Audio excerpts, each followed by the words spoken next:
बाहर एक छोटा सा घर बना करके रहती थी अकेले। एक दिन ऐसा समय आया, बालक ध्रुव, उत्तम और भी उस क्षेत्र के उस गांव जिसके जो भी बालक थे वो सब लोग आपस में खेल रहे थे। खेलते हुए ऐसा समय आया कि एक दूसरे से पूछने लगे, बच्चे तुम्हारे पिताजी का क्या नाम है, तुम्हारे पिताजी का क्या नाम है। सब एक दूसरे बच्चे एक दूसरे से पूछने लगे। प्रत्येक बच्चे बताने लगे कि मेरे पिताजी का ये नाम है, मेरे पिताजी का ये, मेरे पिताजी का ये। और जब ध्रुव का नंबर आया तो ध्रुव बेचारे बोल नहीं पाए। बोले, मैं तो मेरी माँ के साथ अकेले रहता हूँ, पिताजी तो मेरे साथ रहते नहीं हैं, हम किसका नाम बताएं, हमको पता नहीं है। मैं अपनी माता जी से घर जाऊंगा, बालक लोग मेरे दोस्तों, और कल पूछ के आऊंगा तो बताऊंगा कि मेरे पिताजी का क्या नाम है। बेचारे अपमानित हुए बालकों के बीच। किसके चलते? उत्तम राजा, उत्तानपाद राजा आता है।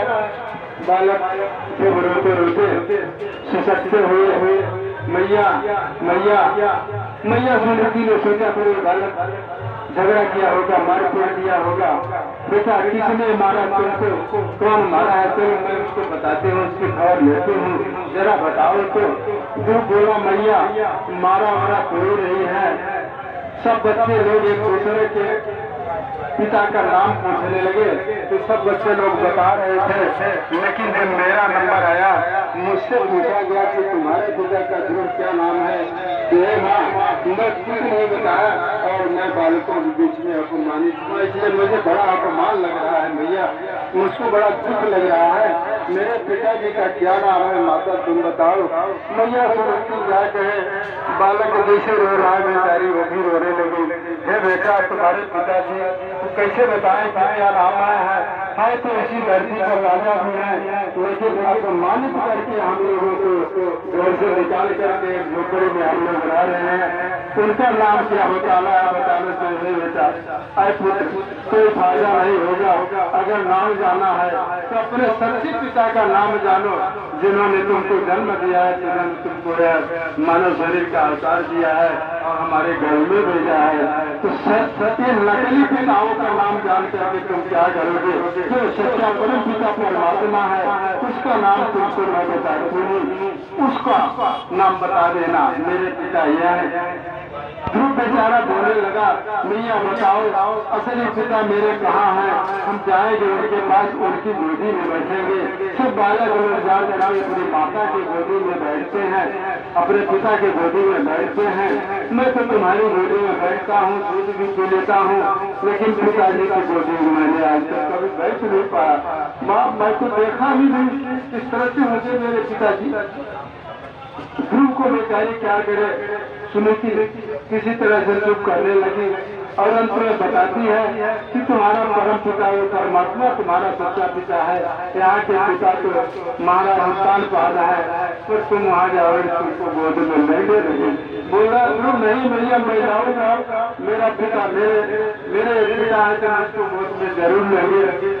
जाते हैं सिंहासन पर, जैसे हमारे लोगों के व्यासपीठ पर सीढ़ी लगी हुई है, इसी तरह से वहाँ सीढ़ियाँ लगी थी और सीढ़ी पर चढ़ के जब जाने लगा तो संयोग बस सुरुचि उनकी सौते में माधुरी वहाँ पर खड़ी थी। बालक को पकड़ करके जिंदगार खींचती है, बेचारा बाहर चला जाता है। ऐसी समस्या ध्रुव के पास आई और फिर बालक रोने लगा, फिर भागा अपनी माँ के पास, लेकिन उत्तानपाद वहीं पर था। उस बालक को एक शब्द नहीं बोल सका, आओ बेटा तुम मेरे पुत्र हो, मैं तुमको अपने गोदी में लेंगे ना। वो बेटा फिर भागा रोते रोते। तो मैया सुनीति बोलती है, अरे बेटा छोड़ो इन मायावी पिताओं को, सच्चा पिता वही है, उसी के गोदी बैठना है तो बैठे, इनकी गोदी बैठ, इनकी गोद नश्वर है, उसकी गोद में तुम बैठ जाओगे तो आजार अमर हो जाओगे। इसीलिए कहा जाता है कि माता सबसे पहले अपने संतान की माँ गुरु होती है। माता जैसी रहेगी वैसे बालकों को प्रथम शिक्षा माँ देती है। माताओं को अवश्य संस्कारित होना चाहिए। सुनीति संस्कारित थी, इसलिए तो अपने बच्चे को इतना संस्कार दिया। और माँ का आशीर्वाद, माता का वो वरदान था बच्चे पिता के गोद में बैठने का।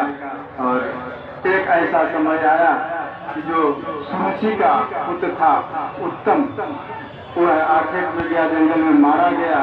और मारे जाने के पश्चात अब यहाँ तो कोई संतान ही नहीं है सिर्फ ध्रुव के अलावा। भगवान किसी न किसी तरह से घुमा करके अपने कर्मों का दंड अवश्य देते हैं। ऐसा कभी नहीं सोचना चाहिए कि भगवान तो नहीं देख रहे हैं। जिनको दंड देना है, जिनको फल देना है, वो देख ही रहे हैं। मानव देखे अथवा न देखे कोई फर्क नहीं पड़ता। तो इसलिए ध्रुव अब भागे जंगल की ओर की मैया तुम बोली होगी तपस्या करते सो परम पिता परमात्मा की गोद मिलती है। मैं जाऊंगा तपस्या करूंगा। बालक आज कर दिया, दूध पीने वाला जो माँ बालक अगर माँ के दूध से निकल के भाग जाए तो उसको कितना तकलीफ होगा बंधुओं माताओं। वो बालक भागा, दूध मुखा बालक भागा और जा करके बन के तपस्या करने लगा। नारद जी महाराज को पता चला कि तो ध्रुव तपस्या कर रहा है। इंद्र इत्याज का सिंहासन जगमगाने लगा। इंद्र बहुत डरते हैं, जगमगाने लगा। इतने में नारद जी भेजा गया। नारद जी आए देखे तो ध्रुव तपस्या कर रहा है। बालक ध्रुव क्या कर रहे हो? मैं तपस्या कर रहा हूँ। क्या हूँ? परम पिता परमात्मा के गोद में मुझको बैठना है। मैं तपस्या करूंगा अपने परम पिता परमात्मा के पास जाने के लिए। तो बोले कैसे तपस्या करोगे? फिर नाम नाम की दीक्षा देते हैं नारद जी महाराज। इसीलिए कहा जाता है किसी न किसी संत महात्मा से मार्गदर्शन गुरु दीक्षा ले लेनी चाहिए। और नारद जी महाराज उस बालक को दीक्षा दे करके और अभय बना देते हैं। उस मंत्र को जपते जपते परम पिता परमात्मा को पता चला तो आ जाते हैं उसी जंगल में जहाँ पर ध्रुव तपस्या कर रहे थे। ध्रुव के पास आ करके चूंकि बालक थे ध्रुव, तो उनको कोई ज्ञान नहीं था, कोई स्तुति श्लोक चौपाई छंद सुविधा कुछ नहीं आता था। सिर्फ परमात्मा को भावना की आवश्यकता है, भाव की आवश्यकता है, विद्वता की आवश्यकता नहीं है मेरे बंधुओं। तो भगवान शंख का स्पर्श करा देते हैं ध्रुव के गाल में। शंख ज्ञान का प्रतीक होता है। जब शंख का स्पर्श करा दिया गया तो बालक ज्ञानी हो गया और सारा चीज और शंख चक्र गदा पर वनमाला भी घोषकर भगवान इस तरह से स्वरूप बना के गए। भगवान को पहचान लिया। शंख का स्पर्श जब तक नहीं कराए तो नहीं पहचान रहा। तो इसलिए जब पहचान लिया बोले कि तुमको क्या चाहिए बेटा? तो ध्रुव बोला कि मेरी माँ बोली है कि परमात्मा की गोद में बैठना है, तो परमात्मा की गोद में जाके बैठो। तो मैं परमात्मा की गोद में बैठूंगा।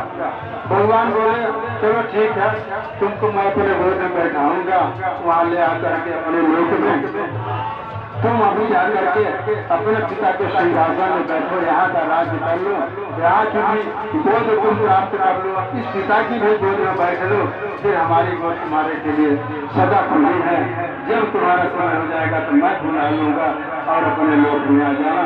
इसीलिए हमारा साथ बाबा जी लिखते हैं क्या?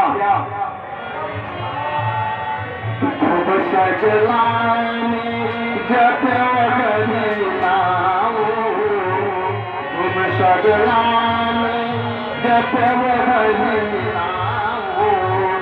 पायं अचल अनुपम खाओ, पायं अचल अनुपम खाओ।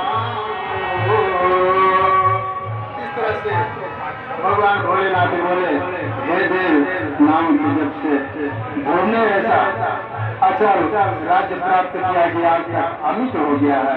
परमात्मा अपने गोद में ले करके सारे संसार को दिखा दे रहे हैं कि मेरे नाम का कितना प्रताप है और मेरे नाम की कितनी महिमा है। इस तरह से समय नजदीक होता होगा और हमारे गुरुदेव भगवान के आने का भी समय हो गया। आइए हम लोग दो शब्द संकीर्तन करते हुए आगे फिर गुरुदेव भगवान पहुंचेंगे। कुछ हमें आपको आशीर्वाद प्रदान करते हुए प्रगति होगी।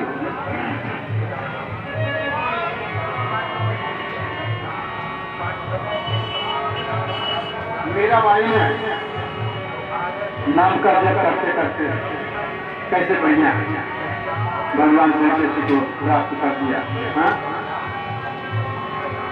और वो बोल करती इस संसार की संपत्तियां उसके आगे कुछ भी नहीं, जीवन जब तक राम धन परमात्मा रूपी धन नहीं मिल जाता, परमात्मा की भक्ति नहीं मिल जाती, जब तक परमात्मा की कृपा नहीं मिल जाती, तब तक कितना भी धन मिलता रहेगा, कभी कभी संतुष्टि नहीं होगी। जो धन गज धन बाज धन और रतन धन खान जब आता ही संतोष धन तो सब धन होगी समान। जब तक परमात्मा रूपी धन नहीं प्राप्त होता तब तक सब बेकार हो जाता है, कभी संतुष्टि जीवन में नहीं होती। जैसा कि मीरा जी बोलती है क्या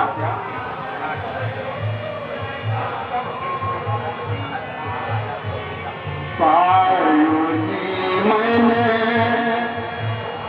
राम रतन धन पायो, पायो जी मैंने राम रतन धन पायो, पायो जी मैंने।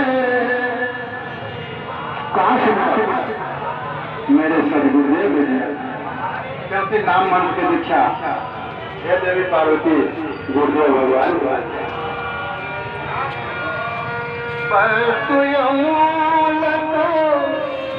मेरे सतगुरु मेरे सतगुरु कर कृपा अपनायो, पायो जी मैंने राम रतन धन पायो, पायो जी मैंने राम रतन धन।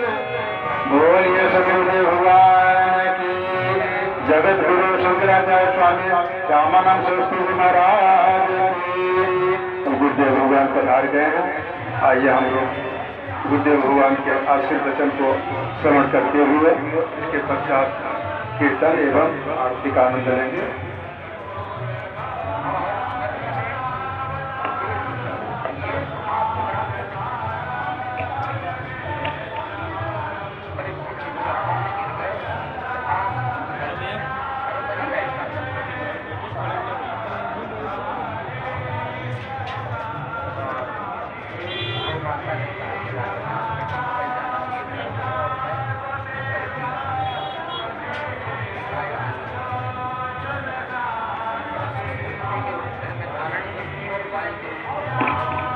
हरि